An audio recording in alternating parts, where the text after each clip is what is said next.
لله إن الحمد لله رب العالمين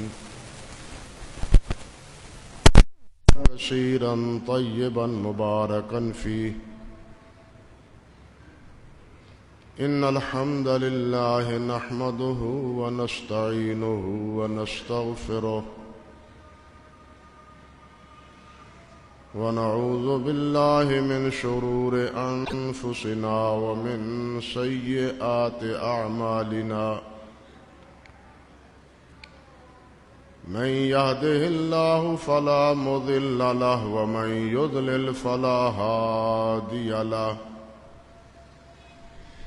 وأشهد أن لا إله إلا الله وحده لا شريك له وأشهد أن محمدا عبده ورسوله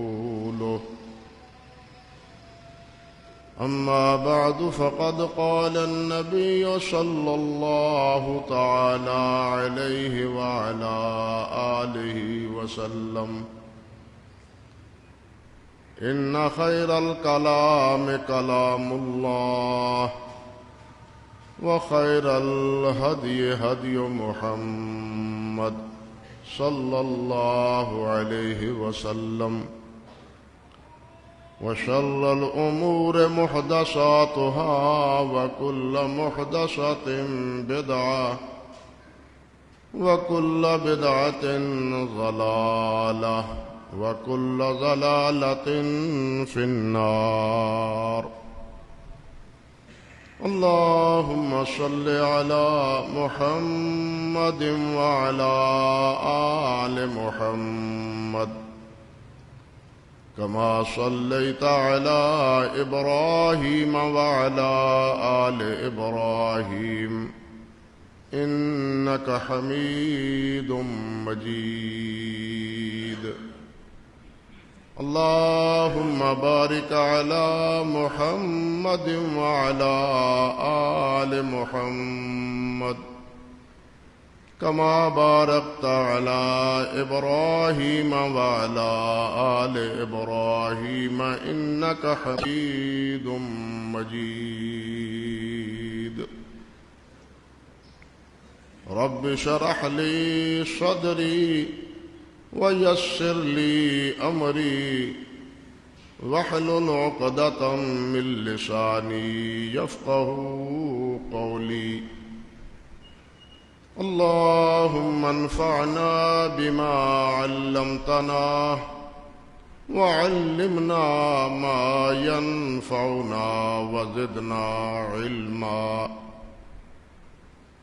اللهم إنا نعوذ بك من علم لا ينفع ومن قلب لا يخشع ومن نفس لا تشبع ومن عين لا تدمع ومن دعوات لا يستجاب لها أعوذ بالله السميع العليم من الشيطان الرجيم من همزه ونفخه ونفثه بسم الله الرحمن الرحيم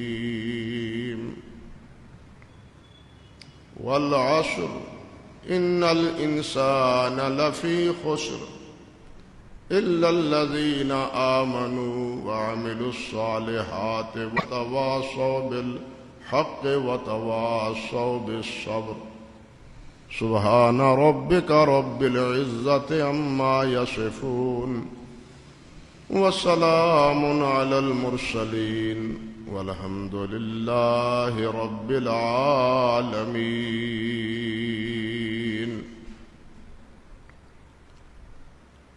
محترم و معزز سامعین کرام، آپ کے سامنے میں نے ایک چھوٹی سی سورت تلاوت کی ہے جو صرف 3 آیات مبارکہ پر مشتمل ہے، اور آپ سب بھائی اس سورت سے آگاہ اور واقف بھی ہیں، جس کا نام سورت العصر۔ یہ کہنے کو تو 3 آیات پر مختصر سورت ہے، لیکن اپنے اندر معانی اور مفہوم کے اعتبار سے ایک وسیع سمندر کی حیثیت رکھتی۔ حضرت امام شافعی رحمۃ اللہ علیہ کا فرمانا ہے کہ انسان کی اصلاح اور بھلائی اور بہتری کے لیے اگر اللہ ذو جلال والاکرام اور کچھ بھی نہ نازل کرتے تو یہی ایک سورت انسان کی سمجھ کے لیے کافی ہے۔ حضرت عبداللہ بن حسین رحمۃ اللہ علیہ وہ فرماتے ہیں، خطیب بغدادی رحمۃ اللہ علیہ نے یہ ذکر کی ہے کتاب الجامع میں، الجامع لاخلاق الراوی والسامع، اس میں کہ 2 صحابہ رضوان اللہ علیہ مجمعین یا صحابہ کرام باہم آپس میں جب ملتے تو جدا ہونے سے پہلے اس سورت کو ایک دوسرے کے لیے سنا دیتے تھے۔ ایک صاحب یاد دہانی کے طور پر، نصیحت کے طور پر یہ سورت سنا دیتے۔ آج کل بھی اکثر و بیشتر احباب آئے ہوئے اپنے مہمانوں سے کہتے ہیں جمعہ نماز کے بعد کوئی مختصر سی نصیحت کر دیجیے، تو یہ صحابہ کرام رضوان اللہ علیہ مجمعین نصیحت کے طور پر ایک دوسرے کو یہ سورت سناتے تھے، اور پھر علیک سلیک لے کے السلام علیکم کہہ کے ایک دوسرے سے جدا ہو جاتے۔ اس سے یہ بات سمجھ آتی ہے کہ اس سورت میں معنویت کتنی ہے، تذکیر کتنی ہے، سمجھایا کیا گیا ہے۔ اللہ سبحانہ و تعالی نے پہلے تو والعصر فرمایا کہ زمانے کی قسم، اللہ رب العزت کی ہر بات سچی اور ہر بات پکی۔ وَمَنْ أَصْدَقُ مِنَ اللَّهِ حَدِيثًا، اللہ سے سچی بات کہنے والا اور کون ہو سکتا۔ لیکن اس کے باوجود اللہ رب العزت نے قسماً یہ بات فرمائی ہے، قسم والعصر، زمانے کی قسم۔ ہمیں یقین آنا چاہیے، ہمیں تو ہر بات پر ایمان کے ناطے یقین ہے کہ اللہ کی ہر بات ہی سچی، لیکن جو حضرات شک و ریب کا شکار ہوتے ہیں ان کے لیے، ان کے شک کو، ان کے ریب کو دور کرنے کے لیے اللہ رب العزت نے یہاں قسم اٹھائی۔ بعض علماء نے یہ بھی لکھا ہے کہ قرآن مجید میں یہ جو قسم ہوتی ہے یہ دراصل بمنزلہ شہادت کے، حدیث میں بھی اسی طرح آتا ہے۔ ہر معاملے میں آپ جانتے ہیں 2 گواہوں کی ضرورت ہے۔ مالی معاملات میں کوئی جھگڑا ہو، کوئی نزاع ہو کسی مسئلے میں تو 2 گواہوں کی ضرورت ہوتی ہے۔ اگر 2 گواہ نہ میسر ہو تو ایک گواہ ہو تو پھر دوسرے گواہ کے قائم مقام قسم ہوتی۔ حدیث میں آتا ہے قضا بالیمین والشاہد، کہ آپ نے ایک گواہ اور قسم کی بنیاد پر فیصلہ فرمایا، تو گویا یہ قسم گواہ کے قائم مقام۔ یوں کہنا چاہیے کہ والعصر یعنی زمانہ گواہ ہے اس بات کی، زمانہ بول بول کے بتلا رہا ہے، تنبیہ کر رہا ہے، سمجھا رہا ہے کہ ان الانسان لفی خسر۔ اور یہاں پھر دیکھیں، پہلے انا کا لفظ حرف تاکید، الانسان الف لام استغراق کے لیے، تمام انسان۔ لفی لام پھر تاکید کا ہے،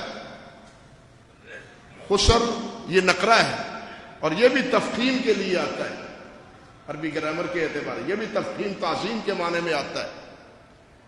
وہ اللہ سبحانہ و تعالی نے مؤکد قسم کھانے کے بعد مؤکد الفاظ لا کے یہ بات ارشاد فرمائی ہے کہ زمانہ گواہ ہے کہ انسان خسارے میں۔ اللہ اکبر کبیر۔ خسارہ کس کو بولتے ہیں؟ علامہ راغب نے کہا ہے مفردات القرآن میں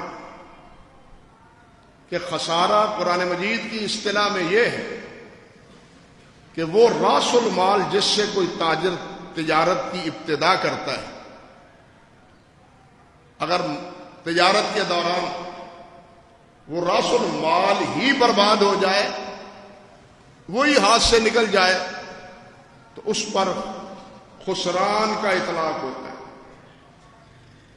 خسارے کا لفظ استعمال ہوتا ہے۔ راس المال ہی ختم ہو گیا، اب کمائیں تو کیا کمائیں؟ پیسہ ہی نہیں ہے، کاروبار کریں تو کس سے کریں؟ اب تو ہم خالی ہاتھ ہیں۔ بالکل یہی کیفیت اللہ ذو الجلال والاکرام نے فرمایا نا، قل هل ننبئکم بالاخسرین اعمالا الذین ضل سعیهم فی الحیاۃ الدنیا وهم یحسبون انهم یحسنون صنعا۔ کیا میں تمہیں بتلاؤں گا کہ سب سے زیادہ گھاٹا پانے والا کون ہے، نقصان اٹھانے والا کون ہے؟ اللہ فرماتے ہیں وہ ہے جس کی ساری تگ و دو، ساری کوشش، ساری مشقت وہ دنیا کے لیے، پیسہ کمانے کے لیے، دنیا کی عزت پانے کے لیے، دنیا کی ممبری کے لیے، دنیا کی وزارت کے لیے، دنیا کی صدارت کے لیے، مال و زر جمع کرنے کے لیے۔ الذین ضل سعیهم فی الحیاۃ الدنیا، جنہوں نے اپنی ساری زندگی دنیا کے لیے ختم کر دی، آخرت کے لیے کچھ بھی نہیں کمایا۔ یہ دنیا تو ہے آخرت بنانے کے لیے، یہ دنیا ہے آخرت سنوارنے کے لیے، یہ دنیا دنیا بنانے کے لیے نہیں ہے۔ یہ دنیا تو انسان کسی کی نہیں بنی، حتیٰ کہ کیا عرض کروں، ایک انسان ارب پتی کیوں نہیں، جب وہ اس دنیا سے جاتا ہے تو اس کو گھر کی چارپائی بھی نصیب نہیں ہوتی، وہ بھی مسجد سے لانی پڑتی۔ یہی ہے نا اپنے واقعہ، اس کو گھر کی چارپائی بھی نصیب نہیں، وہ کہے مسجد سے لاؤ، گھر کی چارپائی اب اس کے لیے نہیں ہے۔ یہ دنیا کمائی ہے اس نے، اور جب گیا ہے سوائے 3 چادروں کے اور اس کے ہاتھ میں ہے کچھ۔ آگے کی زندگی جو ہے اس کا فکر کرو۔ ہم نے 50 60 70 80 سال کے لیے بہت کچھ تگ و دو کر لی، بہت کچھ سوچ لیا، بڑی محنتیں کی، لیکن جہاں ہمیشہ کی زندگی گزارنی ہے اس کے لیے کیا محنت کی؟ اسی لیے اللہ فرماتے ہیں خسارہ اس میں ہے، خسارہ گھاٹا اس میں ہے، نقصان یہ ہے کہ یہ دنیا دی تھی تمہیں، یہ گویا کہ یہ دنیا راس المال ہے۔ یہ دنیا کیا ہے؟ راس المال ہے۔ اب اس راس المال کو ہم ضائع کر رہے ہیں دنیا کے خرچ کرنے میں، دنیا کے کمانے میں، اور جب انسان پھر دنیا سے جاتا ہے خالی ہاتھ ہوتا ہے، خالی ہاتھ ہوتا ہے۔ اس لیے اللہ ذو الجلال فرماتے ہیں کہ اکثر و بیشتر کیا ہے، ان الانسان لفی خسر، گھاٹے میں۔ اب اس نقصان سے، اس گھاٹے سے بچا کون ہے؟ الا الذین آمنوا وعملوا الصالحات وتواصوا بالحق وتواصوا بالصبر۔ وہ بچا ہے جو ایمان والا ہے، جس کے دامن میں ایمان کی دولت اور ایمان کے ساتھ ساتھ عمل صالح ہے، دونوں چیز لازم ملزوم، ایمان اور عمل صالح دونوں لازم ملزوم۔ بنیاد ایمان ہے اور اس کے برگ و بار، اس کے نتائج، اس کے ثمرات اعمال ہیں۔ بلکہ حضرت شیخ عبد القادر جیلانی رحمت اللہ علیہ، انہوں نے فرمایا کہ ایمان لا الہ الا اللہ محمد رسول اللہ، یہ ایک دعویٰ ہے، یہ ایک دعویٰ ہے ایمان کا۔ فرماتے ہیں بتلاؤ دنیا میں کون سی عدالت ہے جس میں دعوے کی بنیاد پر کوئی بھی مدعی کیس جیت گیا ہو؟ ہے کوئی مثال کہ دعوے کی بنیاد پر دلیل ہونا، شاہد ہونا اور خالی دعویٰ دائر کر دے؟ دنیا کا کوئی جج نہیں ہے، منصف نہیں ہے جو اس کے حق میں ڈگری دے دے۔ فرماتے ہیں بھائی لا الہ الا اللہ محمد رسول اللہ دعویٰ ہے، اس دعوے کی دلیل کیا ہے؟ اس دعوے کی دلیل عمل صالح ہے۔ اگر ایمان کے مطابق عمل صالح ہے تو ایمان بھی معتبر ہے، اور اگر ایمان کے ساتھ عمل صالح ہے ایمان معتبر ہے۔ اگر ایمان ہے اور عمل صالح نہیں ہے تو وہ ایمان بھی، تنہا ایمان بھی اس کے لیے جہنم سے نجات کا سبب نہیں ہے، سزا بھگتنا پڑے گی اس کو، سزا برداشت کرنے، نافرمانی کی سزا بھگتنا پڑے گی اس کو۔ اللہ اکبر کبیرہ۔ تو الا الذین آمنوا وہ جو ایمان والے ہیں اور عمل صالح کرتے۔ آپ نے قرآن مجید پڑھا ہے؟ کسی ایک جگہ بھی قرآن مجید میں تنہا ایمان کو نجات کا مدار قرار نہیں دیا۔ معال کے اعتبار سے، نتیجے کے اعتبار سے، سزا بھگت جانے کے بعد، بے عملی کے نتیجے میں سزا بھگتنے کے بعد ایمان کی اگر رتی بھی ہوگی بالآخر جہنم سے نکال لیا جائے گا۔ لیکن اول وہلہ میں سزا پانے کے بغیر تنہا ایمان پر اللہ ذوالجلال جو چاہے وہ کر سکتے ہیں۔ یعذب من یشاء ویغفر لمن یشاء۔ اللہ تو قادر قدیر ہے، علی کل شیء قدیر ہے، وہ جو چاہے فیصلہ فرمائے، جس کو چاہے پکڑ لے، جس کو چاہے معاف کر دے۔ یہ تو اس بادشاہ مالک الملک کی، وہ مالک بھی ہے اور بادشاہ بھی ہے۔ بعض مالک ہوتے ہیں جو بادشاہ نہیں ہوتے، لیکن اللہ مالک بھی ہے اور بادشاہ بھی ہے، اس لیے اپنی مملکت میں اور اپنی حکومت میں اور اپنے زیر دستوں میں جو چاہے فیصلہ کرے۔ یہی کہ وجہ ہے کہ اہل سنت کا اتفاق ہے کہ اللہ کا کوئی فیصلہ بھی اپنے بندوں کے حق میں ظلم پر مبنی نہیں ہے، بلکہ اللہ ذوالجلال نے خود فرمایا ہے کہ انی حرمت الظلم علی نفسی، میں نے اپنے آپ پر ظلم کو حرام قرار دیا ہے۔ اللہ اپنے بندوں پر ظلم نہیں کرتے، لیکن جو چاہے فیصلہ کر پاتے ہیں۔ اللہ ذوالجلال والاکرام کے ہاں فیصلہ یہی۔ تو قرآن مجید میں کوئی ایک مقام بھی نہیں کہ جہاں تنہا ایمان پر جاتے ہوئے جناب جنت کا سرٹیفکیٹ اسے دے دیا جائے، ٹکٹ سنبھال پکڑا دیا جائے، نہیں، بلکہ دونوں لازم ہیں۔ الا الذین آمنوا وعملوا الصالحات، ایمان اور عمل صالح کے ساتھ۔ حدیث میں آتا ہے بہت سی باتیں اس حوالے سے۔ پہلے تو ایمان سمجھنے کی بات ہے کہ وہ کیا ہے، چھوڑو اس بات کو بھی، لیکن ایک بات سمجھے، حضرت سیدہ عائشہ صدیقہ رضی اللہ تعالی عنہ وہ فرماتی ہیں میں نے ایک دفعہ پوچھا رسول اللہ صلی اللہ علیہ وسلم سے، حضور ابن جدعان میرا عزیز تھا، رشتہ دار تھا، اس نے بہت خرچ کیا بیواؤں پر، یتیموں پر، غریبوں پر، حتیٰ کہ نبی علیہ الصلوۃ والسلام فرماتے ہیں کہ میں خود اس کی دیگ کے سائے کے نیچے بیٹھا ہوں، اتنی بڑی دیگ تھی جو ہر وقت پکتی، تیار ہوتی اور غرباء اور فقراء میں تقسیم کر دی جاتی۔ آپ فرماتے ہیں اس کے سائے میں، ہمارے ہاں تو دیگیں اتنی اتنی ہے نا، چھوڑو، اس کا سایہ ہی نہیں ہے۔ اس کی دیگ بڑی تھی اور پتہ نہیں کتنے تعداد میں مال اس میں پکتا تھا اور تیار ہوتا تھا۔ آپ فرماتے ہیں میں اس کے سائے میں بیٹھا ہوں۔ تو حضرت عائشہ نے پوچھا کہ کیا اس کا اتنا خدمت کرنا یہ قبول ہوگا؟ پہلے یہ بھی دیکھیں، علامہ سہیلی نے الروض العنف میں لکھا ہے کہ دراصل ابن جدعان کو یہ آوارہ قسم کا آدمی تھا، گھر سے نکلا، ایک غار میں گیا، وہاں اس کو سونے کا ذخیرہ ملا، سونے کا ذخیرہ ملا، اور ذخیرے کی تفصیل بھی دی ہے علامہ سہیلی نے، چھوڑتا ہوں وہ ساری بات۔ اس نے یہ سارا سونا اللہ کی راہ میں تقسیم کر دیا، فقراء پر، مساکین پر، محتاجوں پر، بیواؤں پر، سب پر تقسیم، ایک پائی بھی اپنے پاس نہیں رکھی۔ اسی تناظر میں حضرت عائشہ پوچھتی ہیں کیا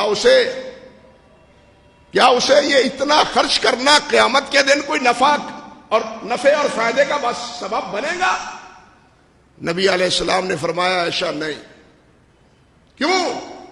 اس لیے اس نے تو ایک دن بھی نہیں کہا تھا کہ رب اغفر لی خطیئتی یوم الدین، کہ اللہ قیامت کے دن مجھے معاف کر دینا، ایک بار بھی نہیں کہا تھا۔ اللہ ذوالجلال نے بھی فرمایا نا اجعلتم سقایۃ الحاج و عمارۃ المسجد الحرام کمن آمن باللہ۔ ایک طرف وہ ہیں اہل مکہ والے جو بیت اللہ تعمیر کرتے، حجاج کی خدمت کرتے، اور وہ مدعی تھے کہ بیت اللہ ہم نے بنایا اور حلال کمائی سے بنایا۔ جانتے ہیں نا آپ، بنایا اور حلال کمائی سے بنایا، حجاج کے خدمت کی انہوں نے، لیکن اللہ فرماتے ہیں کمن آمن باللہ، ان کی یہ ساری خدمتیں ایمان والوں کے برابر ہو گئی؟ قطعاً نہیں۔ بیت اللہ بناتے رہے، حجاج کی خدمت کرتے رہے، لیکن اگر ایمان دامن میں نہیں ہے تو ان کی یہ خدمت اللہ کے ہاں قابل قبول نہیں ہے۔ قابل قبول وہ خدمت ہے جس کے ساتھ ایمان ہو، جس کے دامن میں ایمان ہو۔ اگر ایمان نہیں ہے تو تنہا عمل صالح، تنہا ویلفیئر کے کام، تمام خدمت گزاری، مسکینوں، محتاجوں، ہسپتال بنائے، جو چاہے کرے، اللہ کے ہاں قبول نہیں ہے۔ لوگوں کی نکاح میں اس کی بڑی قدر ہوگی، اس کے نام پر سڑکیں بنائی جائیں گی، منسوب کر دیے جائیں گی، بڑا خدمت گزار تھا، لیکن اللہ رب العزت کی نگاہ میں ایک رتی اس کی قیمت نہیں۔ برعکس اس انسان کے جس کے دل میں دامن میں ایمان کی دولت ہے، وہ اگرچہ گناہگار ہی کیوں نہیں۔ اصل چیز ایمان ہے، الا الذین آمنوا وعملوا الصالحات۔ ایمان اور عمل صالح اگر یہ نہیں ہے تو انسان نقصان ہی نقصان، گھاٹے ہی گھاٹے میں، خسارے ہی خسارے میں۔ اگر عمل صالح کیا ہے؟ ایک عمل صالح وہ ہے جس کو میں سمجھتا ہوں کہ یہ عمل صالح ہے، ایک عمل صالح وہ ہے جس کو آپ سمجھتے ہیں کہ یہ عمل صالح۔ بھائیوں نہیں، جس کو میں سمجھوں یا آپ سمجھے یا کوئی اور سمجھے، وہ عمل صالح نہیں ہے۔ عمل صالح وہ ہے جو اللہ کے رسول نے اختیار کیا، جو اللہ کے رسول نے بتلایا، جو اللہ کے رسول نے صحابہ کو سکھلایا، اور جس پر صحابہ کرام نے پابندی اختیار کی، وہ عمل صالح، وہ عمل صالح۔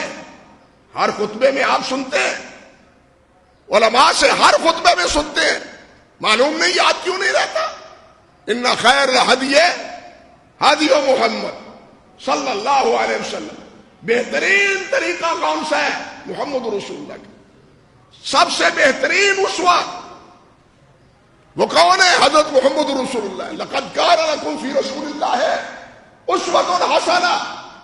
کوئی اسوہ حسنہ نہیں، کوئی آئیڈیل نہیں، کوئی نمونہ نہیں۔ ہمارے لیے نمونہ حضرت محمد رسول اللہ ہے۔ ہم کلمہ پڑھتے ہیں، ہمیں اپنے دامن میں نظر دوڑانی چاہیے، دیکھنی چاہیے نوجوان بھائیوں کہ ہم نے اپنا آئیڈیل کس کو بنایا ہے۔ اپنی شکل، اپنا لباس، اپنی صورت، اپنا چال ڈھال، اپنی نشست و برخاست، یہ کس کے نمونے پر ہے؟ کس کی پیروی میں ہے؟ کس کی تابع داری میں ہے؟ یورپ کی تابع داری میں ہے یا محمد رسول اللہ کی تابع داری میں؟ آپ مانے تو یہ، کہیں تو یہ کہ آپ اسوہ حسنہ ہیں، لیکن جب باری عمل کی آئے تو ہمارے لیے نمونہ یورپ بن جائے، امریکہ بن جائے۔ کیا ایمان لائے ہیں ہم حضرت محمد رسول اللہ صلی اللہ علیہ وسلم پر، اور کیا سمجھا ہے ہم نے آپ کے نمونے کو اور آپ کے اسوہ حسنہ کو؟ جب اللہ نے آپ کو اسوہ حسنہ کہا ہے تو پھر کوئی اور ہمارے لیے نمونہ اور آئیڈیل ہونے کا حقدار ہے نہیں ہے. ہمیں بھائیوں سنجیدگی سے اپنے طرز عمل پر غور کرنا چاہیے. ہمارا رخ کیا ہے؟ ہمارا رخ کیا ہے؟ وہ کسی صاحب نے نام نہیں دینا چاہتا، زمین سے مٹی اٹھائی، فضا میں بکھیری، کہا مولوی صاحب اس کا کوئی فائدہ نہیں. کیا فائدہ؟ آپ نے مٹی زمین سے اٹھائی، ہوا میں اس کو باریک کیا اور یہ مسل کے نیچے گرا دیا، اس کا کیا فائدہ؟ وہ فرمانے لگے بیٹا نہیں، اس مٹی نے یہ بتلا دیا ہے ہوا کا رخ کیا ہے. بات سمجھے؟ اس نے کیا بتلایا ہے کہ ہوا کا رخ کیا ہے. ہمارے لباس نے بتلا دیا ہے کہ ہمارا رخ کیا ہے. ہماری وضع قطع نے بتلا دیا ہے، آگاہ کر دیا ہے کہ ہمارا رخ کدھر ہے. ہمارا رخ محمد رسول اللہ کی طرف ہے یا یورپ کی طرف. ہم نے اس کو مسئلہ معمولی سمجھا ہے، لیکن یہ بنیادی مسئلہ ہے. علماء لکھتے ہیں کہ جب انسان کی زبان بدلتی ہے، ہمارے ہاں کیا ہے، اچھے بھلے انسان اردو کے عربی کے الفاظ ہونے کے باوجود ہم انگریزی کی زبان استعمال کرتے ہیں. حتیٰ کہ بچوں کو بھی سب سے پہلے کیٹ اور ریٹ ہی بتلاتے ہیں، لا الہ الا اللہ محمد رسول اللہ نہیں بتلاتے. وہ حتیٰ کہ یہ آپ کے ہفتے کے دن وہ ان کو یاد نہیں ہے. لیکن آج کا کون کا سا دن ہے؟ یہ ٹیوزڈے ہے. یہ ٹیوزڈے ہے جناب. یہ کون سا دن ہے؟ انگریزی میں وہ سارے دن 7 کے 7 دن شمار کر دیں گے. آپ کا ہفتہ اتوار بھی نہیں آئے گا، جمعہ بھی ان کو نہیں آئے گا، یوم الاحد یوم الاثنین بھی نہیں آئے گا. یہ کہاں رخ ہے ہمارا؟ سوچیں ذرا، ہم اپنے نونہالوں کو کیا تعلیم دے رہے ہیں، کس طرف لے جا رہے ہیں. کہتے ہیں کہ جناب اسوہ حسنہ ہمارے لیے محمد رسول اللہ صلی اللہ علیہ وسلم کے اللہ نے فرمایا. ہم نے مان تو لیا، لیکن عمل کرنے کے لیے ہمارے لیے یورپ کا عرف ہے. انا للہ و انا الیہ راجعون. تو عرض کرنے کا مقصد یہ تھا کہ عمل صالح وہ ہے کہ جس کا حکم، جس کا عمل اللہ کے رسول نے دیا ہو، اللہ کے رسول نے دیا، صحابہ کرام نے اس کو اختیار کیا ہو، وہ عمل صالح. حضرت حذیفہ فرمایا کرتے تھے کل عبادت لم یتعبدها اصحاب رسول اللہ صلی اللہ علیہ وسلم فلا تعبدوها. ہر وہ عمل جو صحابہ کرام نے نہیں کیا وہ نہ کرو. اس میں کوئی خیر نہیں، اس میں کوئی بھلائی نہیں. امام مالک فرماتے ہیں کہ سنت کی پیروی حضرت نوح کی کشتی ہے. کشتی نوح میں کون بچا تھا؟ جو نوح کے ساتھ کشتی میں سوار تھا. باقی سب غرق ہو گئے، اور یہ وہی بچے گا جو اس سنت کی کشتی پر بیٹھے گا، جو سنت کی کشتی سے ہٹ کے کوئی اور راہ، کوئی اور طریقہ اختیار کرے گا. یہاں بہت اچھی بات کہی شیخ الاسلام ابن تیمیہ نے. وہ فرماتے ہیں بیٹے نے عقل کی راہ لی اور باپ نے وحی کی راہ لی.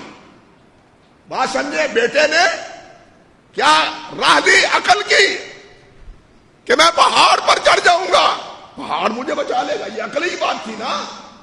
اتنا اونچا پہاڑ کیسے آئے گا وہاں طوفان؟ یہ عقل تھی.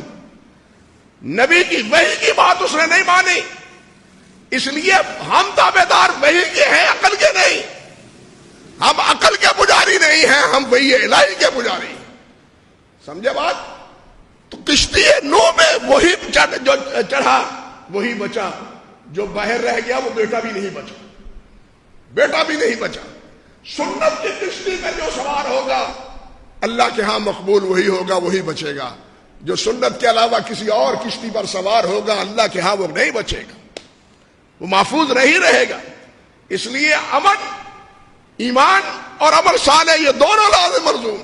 اللہ اکبر کبیرہ. حضرت بہت سی باتیں اس حوالے سے میں چند باتیں بطور وضاحت کی عرض کرتا ہوں.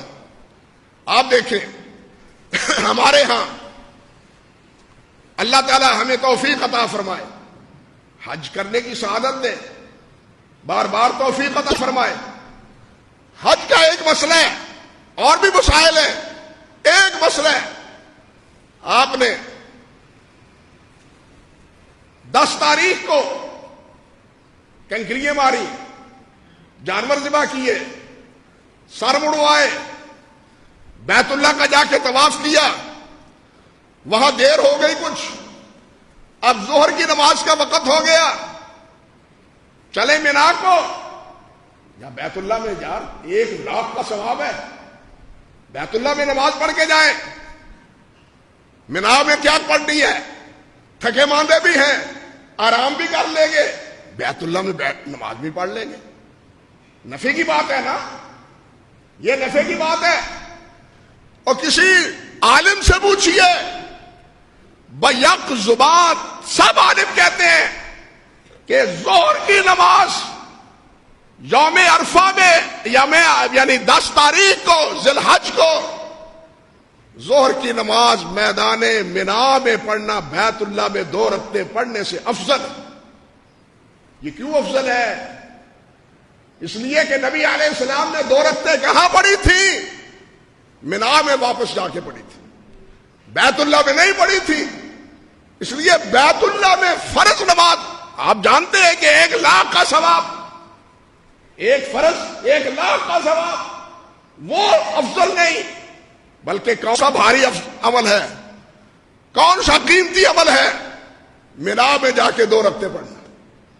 منا میں جا کے 2 رکعتیں, کیوں کہ اللہ کے نبی کا طریقہ یہ ہے, نبی علیہ السلام کی سنت یہ ہے. اگرچہ عقل کا تقاضا یہ ہے کہ مکہ میں پڑھیں, کیونکہ وہ عقل پھر دلیل کے تحت بھی ہے, صرف تنہا عقل نہیں, کیونکہ یہاں ایک نماز 1 لاکھ کے برابر ہے. مگر آج کے دن یہاں 1 لاکھ سے بھی بھاری ہے 2 رکعتیں بنا پڑھنے میں. وزن کس کا ہوا؟ اللہ کے ہاں پذیرائی کس کی ہوئی؟ نبی کی سنت کی, نبی علیہ الصلوۃ والسلام کی فرم برداری کی. ایک اور بات سنیے, صبح کی سنتیں ہیں, صبح کی سنتیں ہیں.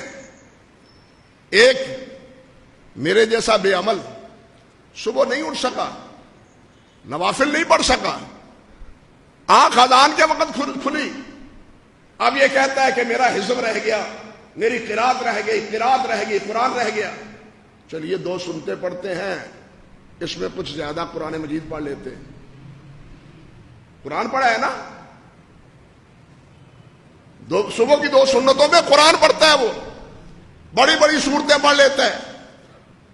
15-20 منٹ 25 منٹ تو ہوتے ہیں نا صبح کی اذان کے بعد نماز تک, تو اتنی دیر میں کم سے کم اور کچھ نہیں, سورت دہر پڑھ سکتا ہے, ہاں اور کچھ نہیں, ہاں سورت اما یتساءلون یہ بھی پڑھ سکتا ہے. یہ صورتیں پڑھتا ہے, چلو کچھ نہ کچھ تو قرات ہو جائے گی. کیوں کہ نبی علیہ السلام نے فرمایا ہے افضل الصلاۃ طول القیام, افضل نماز وہ ہے جس میں قیام لمبا کیا جائے. کیوں؟ میں سویا رہا, رات کو اٹھ نہیں سکا, نوافل پڑھ نہیں سکا, قرآن پڑھ نہیں سکا, چلو اب کچھ پڑھ لوں. کچھ تو اضافہ ہوگا, نہ ہونے سے تو کچھ بہتر ہے نا, نہ ہونے سے تو کچھ بہتر ہے. یہ بڑی بڑی صورتیں پڑھ لیتا ہوں, لیکن پوچھے علماء کرام سے, میں واعظین کی بات نہیں کرتا, اصحاب فتویٰ کی بات کرتا ہوں.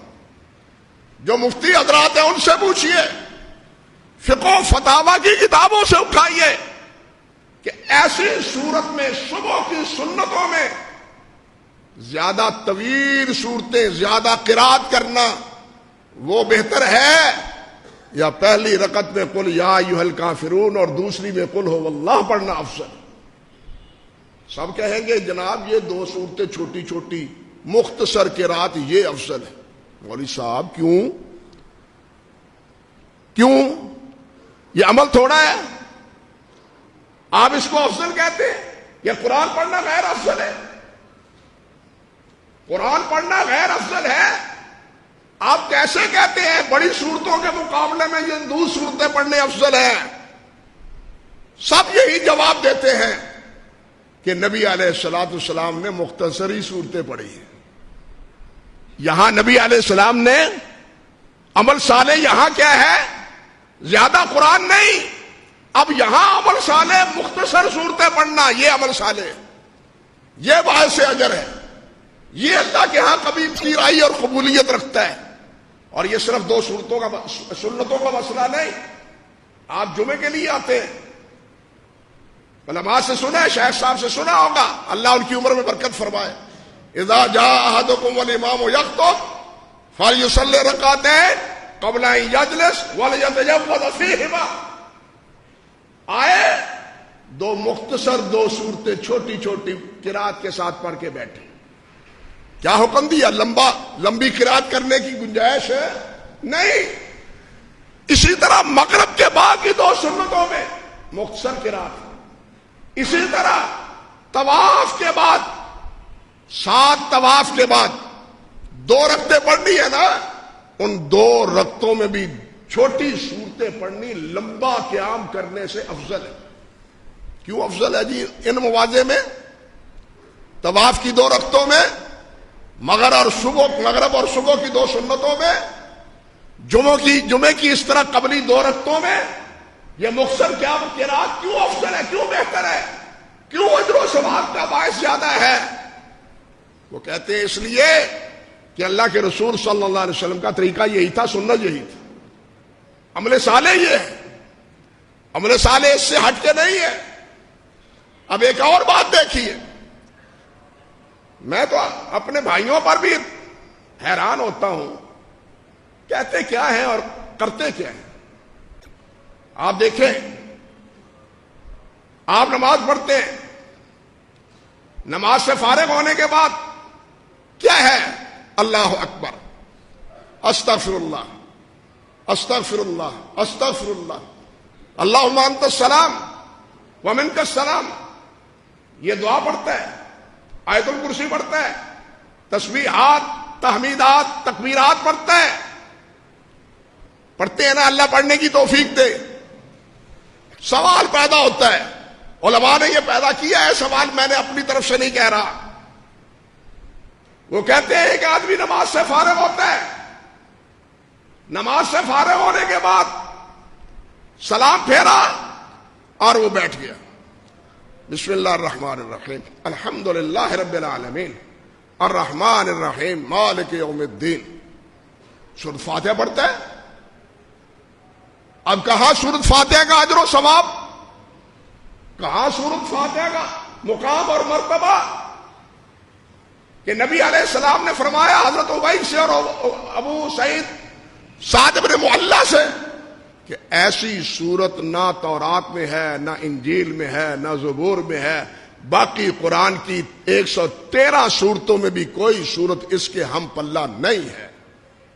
سنتے ہیں نا آپ؟ یہ کتنی بڑی فضیلت ہے سورۃ فاتحہ کی. اب کہتا ہے اتنی بڑی فضیلت سورۃ فاتحہ کی، نماز کے بعد سورۃ فاتحہ پڑھنا شروع کرتا ہے. نماز کے بعد سورۃ فاتحہ پڑھتا ہے. اب سوال یہ ہے کہ یہ سورۃ فاتحہ پڑھتا ہے، قرآن پڑھتا ہے، ٹھیک ہے، آپ کو یہ تانا سننا پڑتا ہے یہ مولوی صاحب بھی عجیب ہے، قرآن پڑھنے سے روکتے ہیں، قرآن خوانی سے روکتے ہیں، یہ قرآن نہیں پڑھنے دیتے، یہ قرآن کے دشمن ہیں. انا للہ و انا الیہ راجعون. او اللہ والو، ذرا مسئلہ بھی تو سمجھو. قرآن پڑھنا افضل عبادت ہے، تمام اذکار سے افضل ذکر ہے، تمام اذکار سے افضل ذکر قرآن ہے. حتیٰ کہ بعض نے تو بڑی لطیف بات کہی، قرآن مجید میں ابو لہب کا نام بھی ہے، ابو جہل کا نام، اپنے فرعون کا نام بھی ہے، حامان کا نام بھی ہے، ان سارے اکفر الکافرین شیطان کا نام بھی ہے جو سب سے بڑا ہے. لیکن جب آپ قرآن پڑھتے ہیں اس میں ابو لہب کا نام آتا ہے، تبت یدا ابی لہب وتب فوسوس له الشیطان آپ پڑھتے ہیں لیکن کیا سمجھ کے پڑھتے ہیں؟ قرآن سمجھ کے. کیا سمجھ کے پڑھتے ہیں؟ قرآن سمجھ کے کہ یہ اللہ کا کلام ہے. اللہ کے کلام ہونے کے نتیجے اب فرعون کا نام آئے، ابو لہب کا نام آئے، شیطان کا نام آئے تو اس پر بھی آپ کو وہی نیکیاں ملیں گی جو الف لام میم پر مل رہی گی. بات سمجھے؟ نام آپ شیطان کا لے رہے، ابو لہب کا لے رہے، لیکن قرآن میں آنے کی وجہ سے وہ شیطان ملعون جو ہے وہ آپ کے کھاتے میں نیکیوں کا سبب بن رہا ہے. یہ قرآن کا اعجاز ہے، یہ قرآن کا کمال ہے. اللہ کے کلام کے یہ کمال ہے کہ یہ اللہ کے کلام میں آیا ہے اور اللہ کا کلام سمجھ کے شیطان کا نام لے رہے ہیں. ویسے تو وہ مردود ہے، ٹھیک ہے نا، لیکن قرآن سے منع نہیں کیا جا رہا، قرآن کے طریقہ اور محال سے منع کیا جاتا ہے. الاشباب والنظائر فقہ کی 2 جلدوں میں معروف کتاب ابن نجیم رحمۃ اللہ علیہ حنفی فقیہ ہے، وہ اشباب والنظائر میں لکھتے ہیں کہ نماز کے بعد تسبیحات کو چھوڑ کے سورۃ فاتحہ پڑھنا مکروہ ہے. ہائے مولوی صاحب، یہ کیا کہہ دیا آپ نے؟ قرآن پڑھنا مکروہ ہے اور وہ بھی سورۃ فاتحہ؟ بھئی اگر قرآن مکروہ ہے تو پھر جائز کیسے ہے؟ ثواب کا جب سبب کیا ہے اگر قرآن پڑھنا مکروہ ہے؟ وہ سوچ سکتا ہے کہ قرآن پڑھنا مکروہ ہو سکتا ہے؟ کیوں روکتے ہیں آپ؟ کیوں منع کرتے ہیں یہاں قرآن پڑھنے سے؟ اس لیے روکتے ہیں کہ یہ محل قرآن نہیں ہے، یہ محل تسبیحات ہیں. اللہ کے رسول نے یہاں تسبیحات سکھلائی ہے، اللہ کے رسول نے یہاں یہ دعا سکھائی ہے، اللہ کے رسول نے یہاں یہ دعا پڑھی ہے. اب وہ دعائیں پڑھنا ہی افضل ہے نسبتاً زیادہ عمل کے، نسبتاً زیادہ عمل کے. اس کی بہت سی مثالیں ہیں لیکن ختم کرتا ہوں، چھوڑتا ہوں وقت کی وجہ سے. اسی نوعیت کی اور بھی بہت سی مثالیں ہیں، یہ میں نے صرف ایک مثال پر اکتفا کی ہے. اب ایک بات اسی سلسلے کی اور کیا عرض کرنی چاہتا ہوں آپ کی خدمت. عمل صالح ہے، اللہ توفیق دے. میرے بھائیوں، عمل صالح کی فکر بہت اچھی فکر ہے، لیکن اس فکر سے بھی زیادہ اہم فکر یہ ہے کہ ہمارا وہ عمل محفوظ رہے، برباد نہ ہو، اللہ کے ہاں مقبول ہو، ضائع نہ ہو جائے. یہ نہ ہو کہ عاملۃ ناصبہ اس کا بھی اسٹاک بنے رہے. سمجھے ہے نا؟ عاملۃ ناصبہ، عمل کر کر کے تھک گئے لیکن پلے کچھ بھی نہیں پڑا، پلے کچھ بھی نہیں پڑا. عمل بڑا کیا. اللہ عمل کی توفیق دے تو اللہ ذوالجلال ان کو سنبھالنے کی بھی توفیق دے، اللہ ضائع ہونے سے بھی بچائے. ہمارے اسلاف ابن رجب نے لکھا ہے، ہمارے اسلاف رحمہم اللہ وہ عمل صالح سے بھی زیادہ پابندی اور سب سے زیادہ لحاظ اس کا کرتے تھے کہ کہیں ہمارا عمل ضائع نہ ہو جائے، برباد نہ ہو جائے. زیادہ عمل کی نہیں بلکہ عمل کی حفاظت کی کوشش کرتے تھے. یہی وجہ ہے، یہی وجہ ہے کہ انبیاء بھی اللہ ذوالجلال سے دعا کرتے ہیں کہ یا اللہ یہ قبول فرما لے. ابراہیم علیہ السلام نے کی ہے نا، اور نبی علیہ السلام نے دعائیں کی ہیں. ابراہیم نے تو بیت اللہ بناتے ہوئے اللہ سے عرض کیا ربنا تقبل منا انک انت السمیع العلیم. یہ ضائع نہ ہو جائے. اللہ اس محنت کو قبول فرمائے، اس ملازمت کو، اس نوکری کو، اس چاکری کو مولا کریم قبول فرما لے، قبول فرما لے. قبولیت کی شرائط ہے، وہ علیحدہ ایک مستقل موضوع ہے. میں صرف یہ عرض کرنا چاہتا تھا کہ صرف عمل صالح کا اہتمام کی فکر ہی نہ کریں، اللہ ہمیں ان کو محفوظ کرنے کی بھی توفیق دے. اللہ ذوالجلال اس کو قبول فرما لے اور ضائع ہونے سے بچائے. حدیث میں آتا ہے نبی علیہ الصلوۃ والسلام نے پوچھا، صحابہ کرام تشریف فرما تھے، فرمایا بتلاؤ میری امت کا مفلس کون ہے؟ میری امت کا مفلس کون ہے؟ صحابہ کرام نے فرمایا، عرض کیا حضور مفلس تو وہ ہے جس کے پاس نہ پیسہ ہو نہ پائی ہو، درہم و دینار ہو نا، وہ مفلس ہے جس کو کوئی پوچھنے والا نہیں؟ فرمایا نہیں، میری امت کا مفلس یہ نہیں ہے، جس کے پاس درہم و دینار نہ ہو یہ میری امت کا مفلس نہیں۔ میری امت کا مفلس وہ ہے جو قیامت کے دن نمازیں لے کے آئے گا، ذکر و اذکار لے کے آئے گا، انفاق فی سبیل اللہ لے کے آئے گا، حج عمرے لے کے آئے گا، لیکن اما شاتا بہذا و اما ضرب بہذا، اس کو گالی دی، اس کو مالا، اس کا مال ہڑپ کیا، اس پر ظلم کیا، اس پر زیادتی کی، یہ سارے وہاں جمع ہو جائیں گے، یا اللہ ہم مظلوم ہیں، ہماری مدد فرما۔ حدیث میں آتا ہے نبی علیہ السلام نے فرمایا، اللہ ذوالجلال نے فرماتے ہیں، ارد دیان، میں منصف ہوں، میں ہر ایک کو انصاف دلاؤں گا قیامت کے دن۔ دنیا میں تو انصاف ہوا ہی نہ ملتا ہے، دنیا میں تو انصاف ملتا ہے تول کے، یہی ہے نا دنیا میں وہ ترازو کی تکڑی عدلیہ پر بنی ہوئی ہے، لیکن وہ کس لیے ہے کہ اس تکڑی میں آپ کیا بدل رکھتے ہیں ہمارے لیے، وہ اس لیے انصاف کی تکڑی نہیں، انصاف کی تکڑی، انصاف کا ترازو مالک یوم الدین، وہ انصاف کے دن کا جو مالک ہے وہ کرے گا، وہ انصاف کرے گا، اور انصاف بھی ایسا حتیٰ کہ حیوانوں کے مابین بھی انصاف ہوگا، انسان ہی نہیں حیوانوں کے مابین، تو پھر انسان کے درمیان انصاف کیوں نہیں ہوگا؟ تو نبی علیہ السلام نے فرمایا وہ مظلوم سامنے ہوں گے جس کو اس نے گالی دی، جس نے اس کو مارا۔ اللہ، بڑے واقعات ہیں حدیث میں۔ صحابی عرض کرتے ہیں حضور میرے دو نوکر ہیں، وہ جھوٹ بھی بولتے ہیں، وہ خیانت بھی کرتے ہیں، زیادتی بھی کرتے ہیں بولنے میں مجھ سے، میں کچھ ٹکائی کر دیتا ہوں، میں کچھ مار دیتا ہوں، تو کیا مجھے میرے مارنے کا پر باز پرس تو نہیں ہوگی؟ آپ نے فرمایا جتنی انہوں نے زیادتی کی ہے، اگر آپ کا مارنا اس زیادتی کے برابر ہوا تو برابر چھوٹ جاؤ گے، اگر تمہارا وزر اللہ کے ہاں زیادہ ہوا تو تم پکڑے جاؤ گے۔ سوچ لیں ذرا، تم پکڑے جاؤ گے۔ وہ کہتا ہے حضور گواہ رہو میں نے دونوں کو آزاد کر دیا، قیامت کے دن باز پرس نہ ہو، جہاں نہ مال ہوگا نہ درہم ہوگا نہ کچھ اور چیز ہوگی، صرف عمل ہوں گے، اور اگر عمل بھی نہیں ہوں گے تو ان کا وزر اس پر اور یہ جہنم میں۔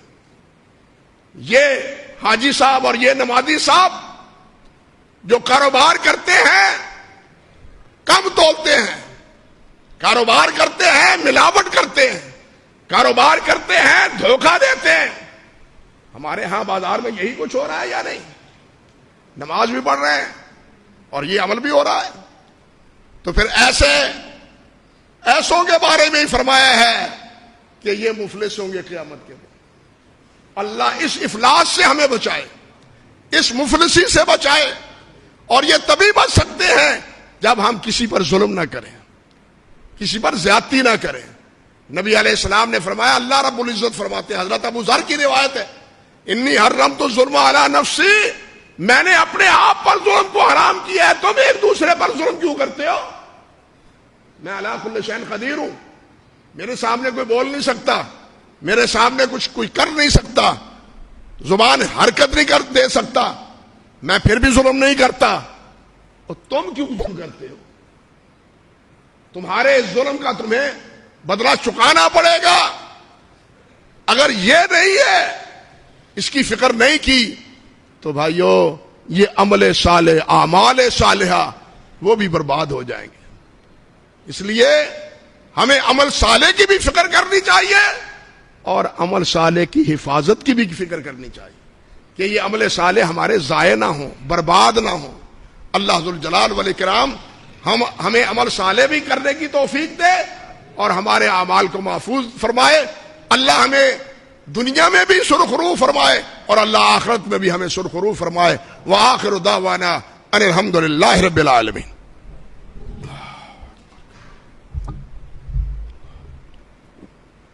ان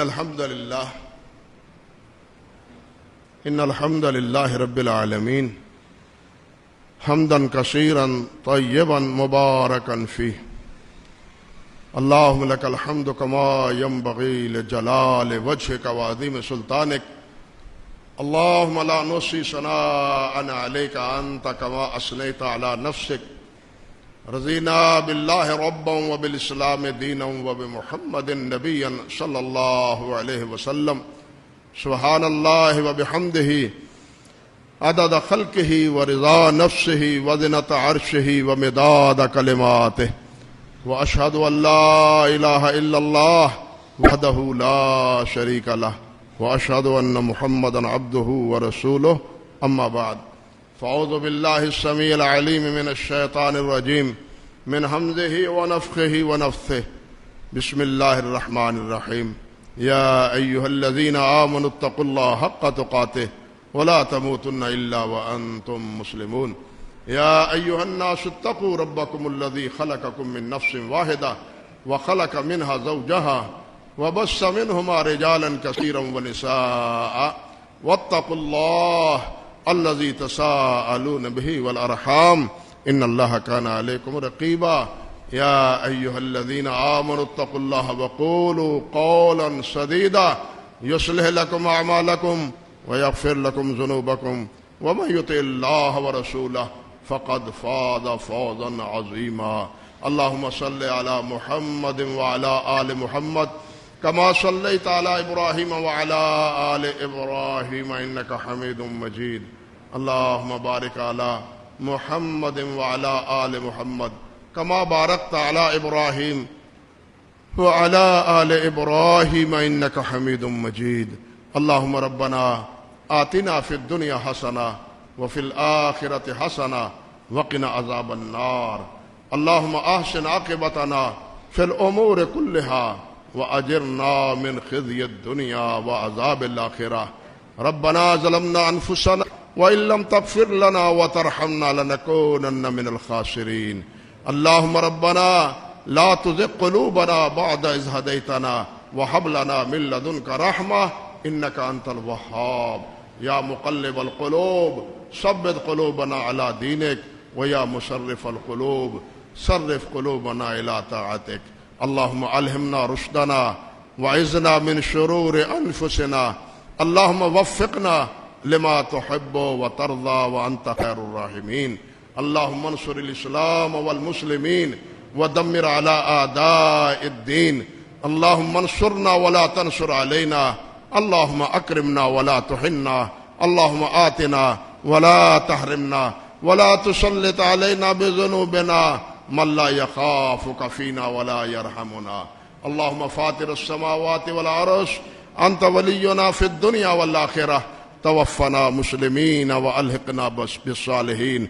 سبحانك اللهم وبحمدك أشهد أن لا إله إلا أنت أستغفرك وأتوب إليك. سبحان ربك رب العزة عما يصفون وسلام على المرسلين والحمد لله رب العالمين.